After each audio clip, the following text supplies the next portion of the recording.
Honest J. Nowak. Oh yeah.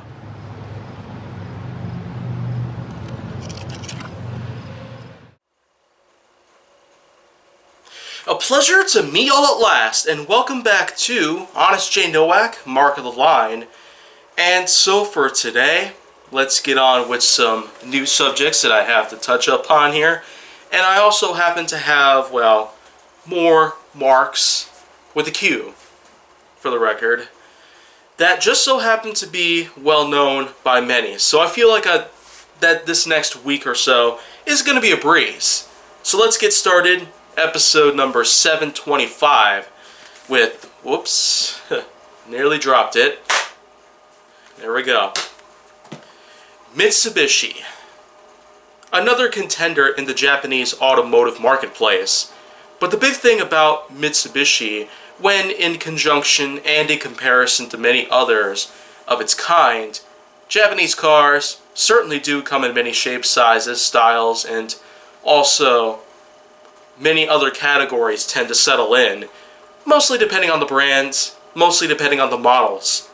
But Mitsubishi is one of those that, even though it's still going pretty strong today with a few brand new models that we've been getting recently, it's probably best that it may not necessarily be the greatest of its type. Toyota, Honda, and, well, Nissan happen to be much greater in most ways.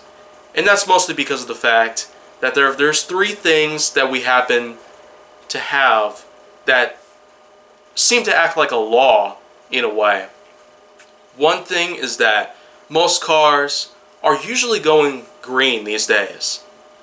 And that's usually depicted with the conjunction that pollution is still plaguing our nation and our world as a whole.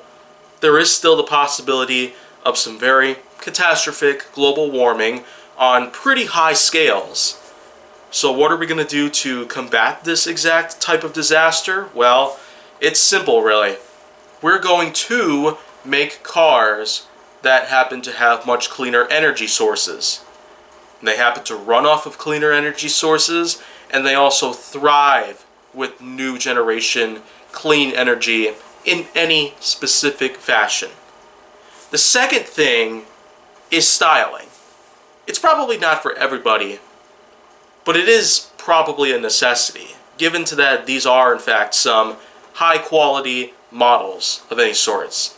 Mitsubishi does its best, but it's not always that it comes out looking as best as it could possibly be. And the third and final thing that I should go ahead and address that seems to act like a law in the automotive marketplace in today's generation is the fact that you'd have to have a certain specific price tag in order for people to want to buy your cars. And also the other specs that happen to pop up, including the type of horsepower, the kind of engine it runs on, the kind of interior and exterior color schemes, as well as detailings and the types of rims that it runs off of, and the types of other design quirks and features and gimmicks and all that good stuff, etc., etc., etc. So this way you can get people to become your customers. Those are indeed three key features that I seem to identify. And while Mitsubishi is probably going to be around for a while, it may not stick around as long as many others. Of course, we're probably familiar with the fact that some brands out there might actually become defunct companies at this point, but it more or less depends on what kind of popularity they might have and also where are the best sales currently taking place. I've already talked about the fact that Cadillac may not necessarily be selling as good in America as it used to, but in the Chinese marketplace and also elsewhere throughout the world, it does so much better. So that's a good indication that Cadillac will be around for a long time. As for Mitsubishi, well, I've looked into it. It does seem that throughout the world, if you were to pretty much combine all the total sales that have accumulated thus far, it does seem that they will be around probably for a long time. Cadillac had its upper hand by selling so greatly in China, and Mitsubishi, of course, is still selling quite well in America, Japan, and a few other countries throughout the world specifically. But once again, it's not necessarily the best. Toyota, Honda, Nissan, out of all Japanese car marques in the world, are pretty much the current dominators, with some others out there, like Lexus and Mazda, trailing a little ways behind. But that's not to say that those brands are as bad as some people might actually think about them. There are tons of sales going out from them, but as far as I know, specifically, Toyota, Honda, Nissan, they happen to be some of the greatest in the industry by today's standards. So, that's just how it is.